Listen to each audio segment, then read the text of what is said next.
Hello students of class 5th.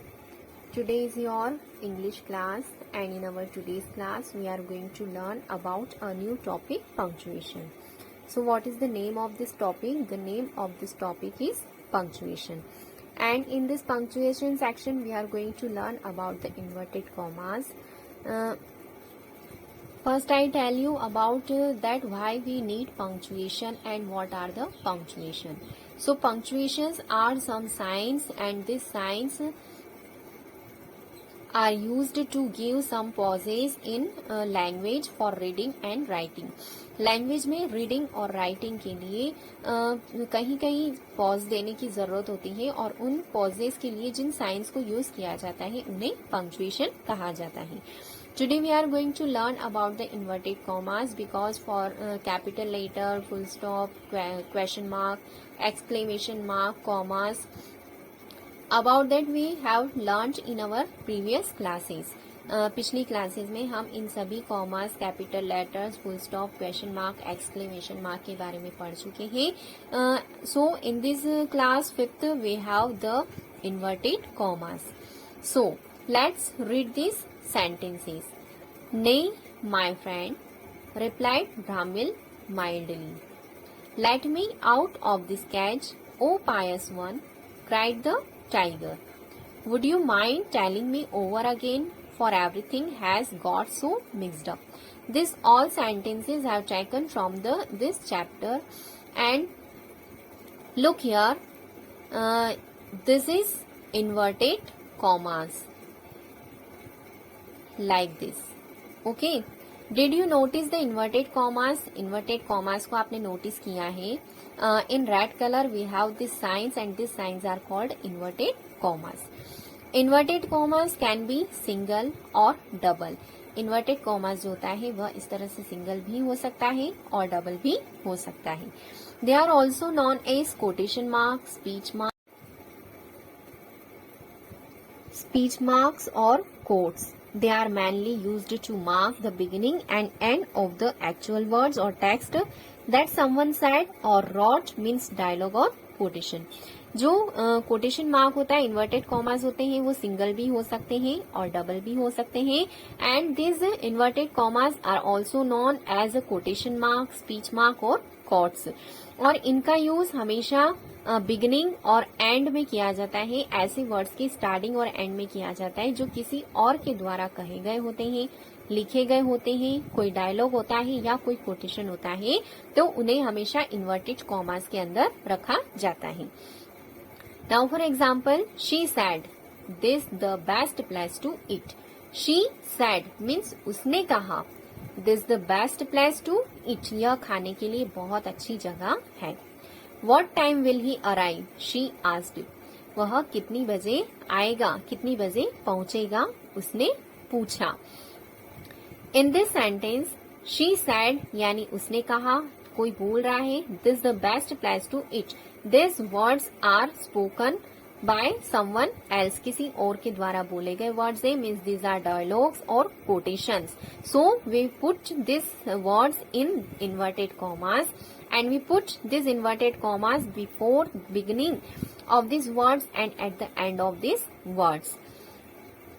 You need to keep in mind the following rules while using inverted commas for a quoted text. अब किसी भी quoted text को commas के अंदर रखने के लिए हमें कुछ rules को follow करना पड़ता है. We need to follow some rules and these rules are, first one is use inverted commas to mark the beginning and end of a dialogue or quotation. Inverted commas हमेशा किसी dialogue या quotation की starting में और and में mark किया जाता है. For example, he sad I don't care. In this sentence this he sad is not a quotation, ये कोटेशन नहीं है, but I don't care is a quotation, ये कोटेशन है, कोई डायलॉग है जो किसी के द्वारा कहा गया है. So we put inverted comma before this at the beginning of this quotation and at the end of this quotation. Arvinder is trying hard for the competition, his father said. Arvinder अपने competition के लिए बहुत मेहनत कर रहा है, उसके पापा ने कहा. His father said, उसके पापा ने कहा, बट उसके पापा ने क्या वर्ड्स कहे हैं, वो है Arvinder is trying hard for the competition. Means this words are the dialogues. So we put this dialogues in quotation mark and we put quotation mark at the beginning of this dialogue and at the end of this dialogue. Then second rule is always capital the first word in a quotation.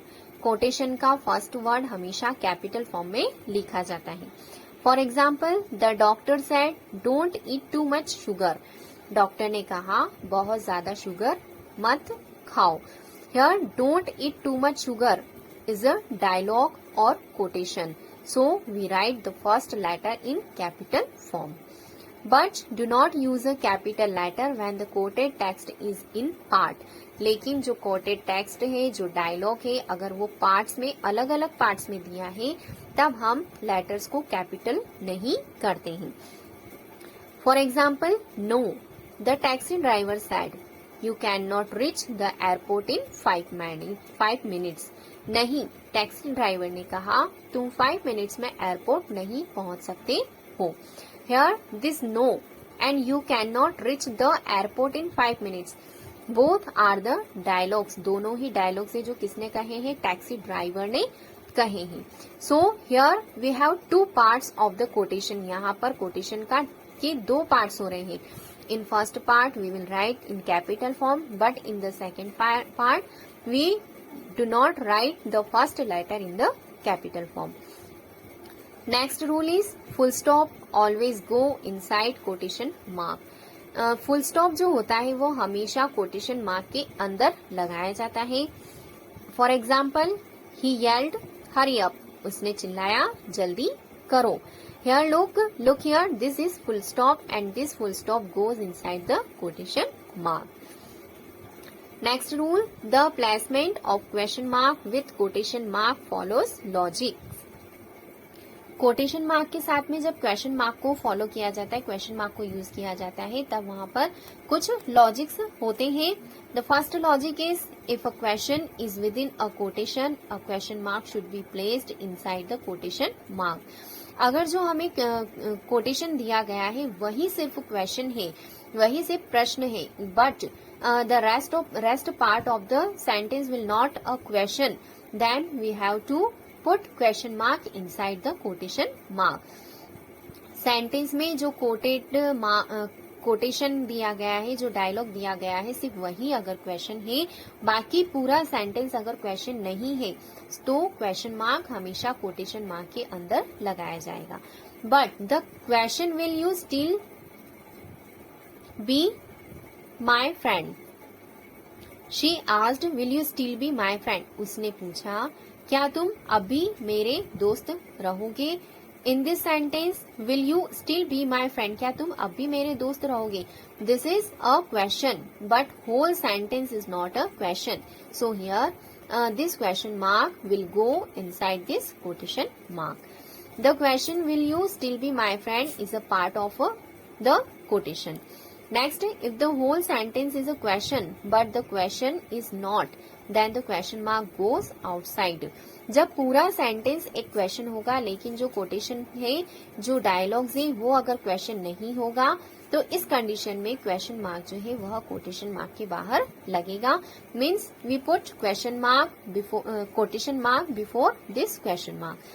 For example, do you agree with the saying bad habits die hard? क्या तुम इस बात से सहमत हो कि बुरी आदतें मुश्किल से जाती हैं? Do you agree with the saying? क्या तुम इस बात से सहमत हो?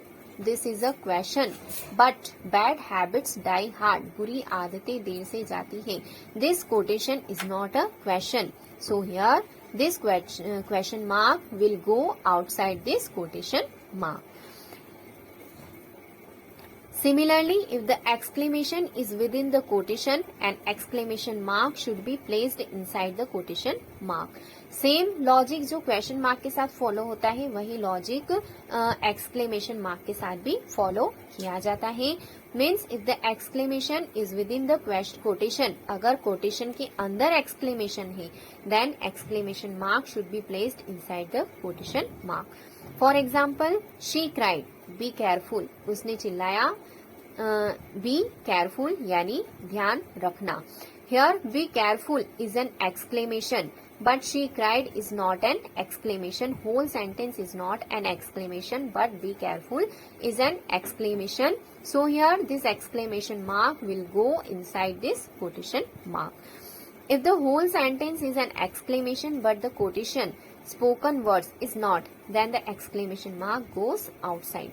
जब हमारा पूरा सेंटेंस जो है वह एक्सक्लेमेशन होता है, लेकिन जो कोटेशन है, जो स्पोकन वर्ड है, अगर वो एक्सक्लेमेशन मार्क नहीं है तो जो एक्सक्लेमेशन मार्क है वह कहाँ जाएगा? कोटेशन मार्क के बाहर जाएगा। For example, I don't like it when you से माई बुक इज लॉस्ट। मुझे यह बिल्कुल भी अच्छा नहीं लगता जब तुम कहते हो कि मेरी बुक खो गई है। I don't like it when you say my book is lost. Here this whole sentence is an exclamation. So this exclamation mark will go outside this quotation mark. Okay students, so you have to revise these rules of the quotation mark और exclamation mark. Exclamation mark और inverted commas को use करने की जो rules है, ये सभी rules आपको revise करना है।